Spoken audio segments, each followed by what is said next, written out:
Hello everyone, my name is Zenitsu and I'm back with another Digimon deck profile video. So today I'm going to be talking about another Special Booster 1.0 deck, and this is a little bit of an interesting deck just because I don't think this deck is good, but it's definitely a really fun casual deck, and that is going to be the Diaboromon Black deck.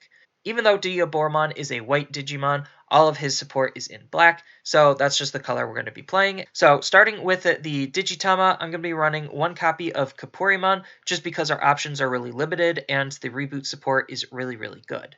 Next, I'm going to be running as the main Digitama 4 copies of Sunimon. So Sunimon combos very nicely with Diaboromon just because he has a nice inheritable, where during your turn, while you have another Digimon in play with the same name as this Digimon, then it gets plus 2000 DP. So using Diaboromon's effect to spawn more Diaboromon, that just naturally synergizes with Diaboromon. Next, on to the rookies, I'm running 4 copies of Hagurumon. So Hagurumon is in here just because he is the value-efficient rookie of the deck. Next, I'm going to be running 4 copies of Caramon. So Caramon is in here just because he has more Diaboromon synergy, where he has a nice inheritable ability of during your turn, when you play another Digimon with the same name as this Digimon, then you get to draw 1 card. So again, this just synergizes with Diaboromon, being able to play more Diaboromon tokens, and then you'll just get to draw a card each time you do that, which is pretty decent. Next, I'm going to be running 4 copies of Toy Agumon. So Toy Agumon is really only in here just for the reboot synergy, and again, just the sheer lack of options that Black has overall. So Toy Agumon is definitely one of the standout Black cards that we want to be running.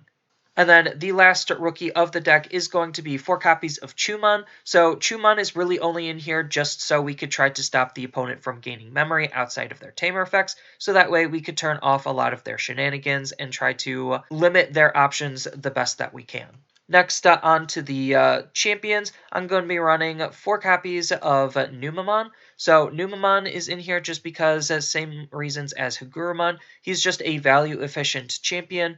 Low evo cost, low play cost makes him very easy to just run.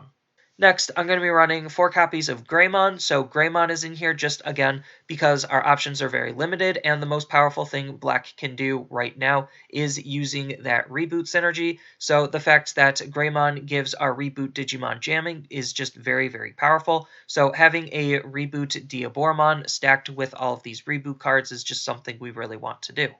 Next, I'm going to be running 4 copies of Gardramon. So Gardramon is one of the main blockers of the deck, just because he is our most efficient blocker, because he has some relatively large DP for a champion level Digimon with blocker. Even though he can't attack, we're not looking to attack with him, we're just looking to sit on him for purely defensive purposes. And then the last champion in the deck is 2 copies of Kurisarimon. So this Digimon, again, just has more Diaboromon synergy. I just don't really think that this card is super lucrative for the Diaboromon deck, but it's still good to run because of that synergy. So it has a nice inheritable ability, very similar to Caramon's, where when you play another Digimon with the same name as this Digimon, then you get to gain 1 memory.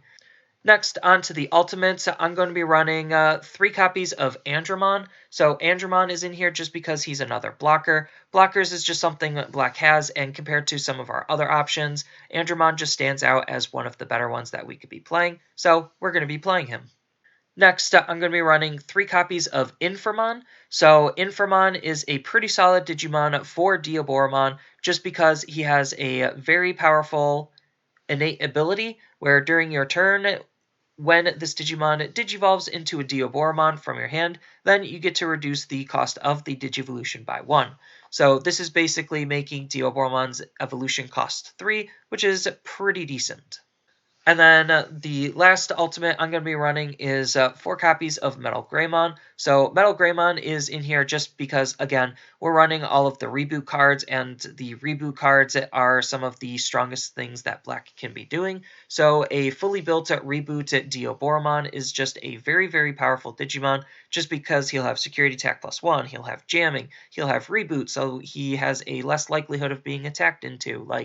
It's just a really solid stack. And then on top of which, if we really want to just aggro with Metal Greymon, if he is stacked with the normal version of Greymon, then the normal version of Greymon will give our Metal Greymon jamming, so we could also aggress onto the opponent's security just off of this card alone. Next, onto the Megas, I'm going to be running 2 copies of Machinedramon. So Machinedramon, I feel like in 1.0 is a really overlooked Mega. His on-play ability is just really, really strong, where you get to de-Digivolve 2 on 2 of the opponent's Digimon. So Black in 1.0 doesn't really have a whole lot of ways of interacting with the opponent's field, so having a Machinedramon to just be able to de-Digivolve some of the opponent's Digimon is just really, really strong because it sets them back, and it can remove some of those problematic Digimon from the field, even though they still are left with a Digimon on the field. It doesn't necessarily matter because our Digimon are now going to be of higher value and higher quality than theirs.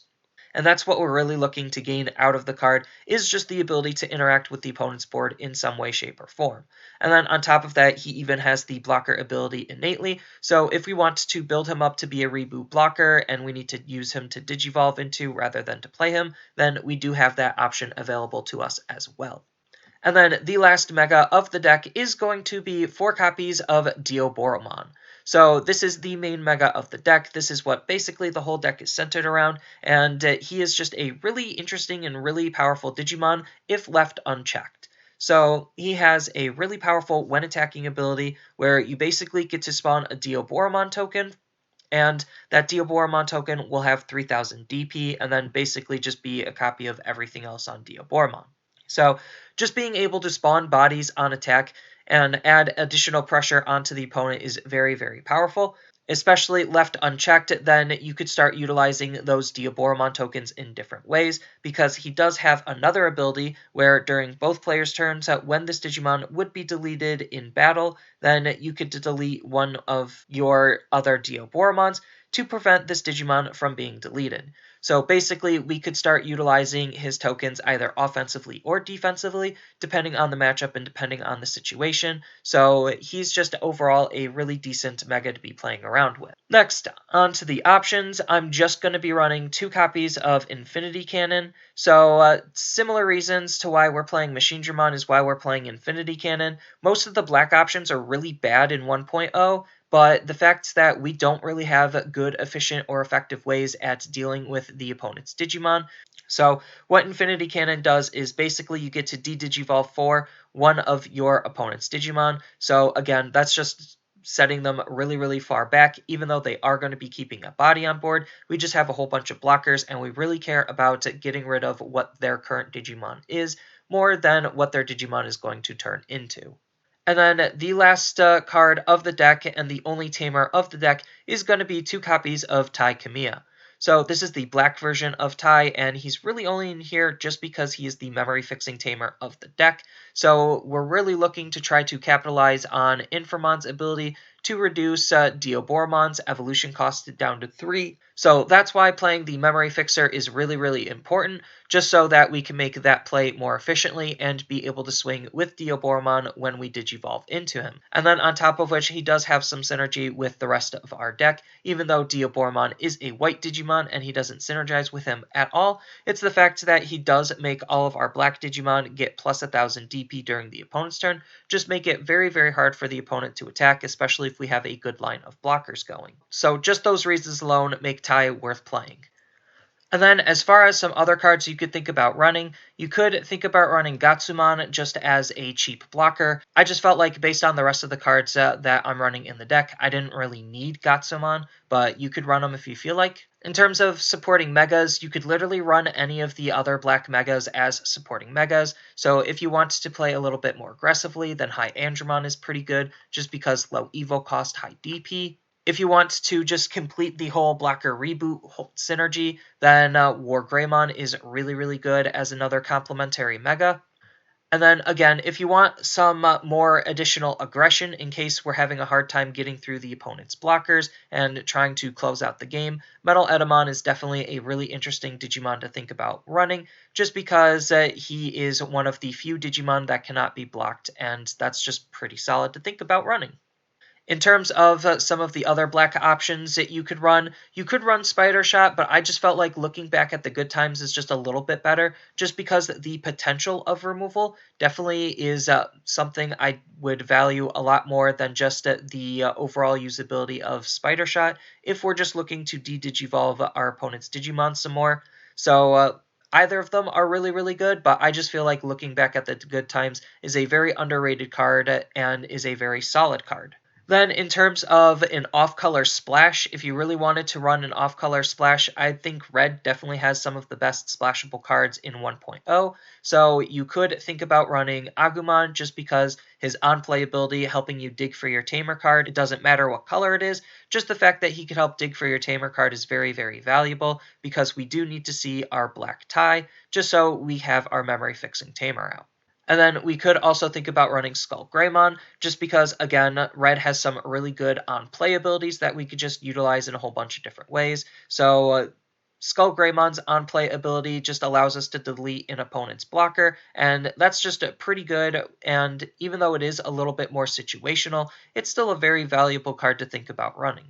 And then another way we could help it deal against aggro decks outside of just trying to set up our wall of blockers is that we could also splash in a Volcanic Dramon, just because, again, we're looking to use its on-play ability, we're not looking to Digivolve up into it, and its on-play ability being able to delete all of the opponent's Digimon with 4,000 or less DP is just very, very solid. So if we are noticing that the opponent is trying to aggro us down, then Volcanic Dramon could help us mitigate some of that aggro. And then on top of which, it having Security Attack 1 innately is just very, very good because we could apply some additional pressure onto the opponent. And then if we want just another Tamer we could possibly think about running, I actually think the Red Tie Kamiya from the starter deck is pretty solid just because he makes a lot of our Digimon a little bit more aggressive when they're attacking. So we're not always going to have it jamming, and we're not always going to have perfect setups. So Tai definitely helps us get over certain damage thresholds, so that way we could use some of our other Digimon to try to aggress as well.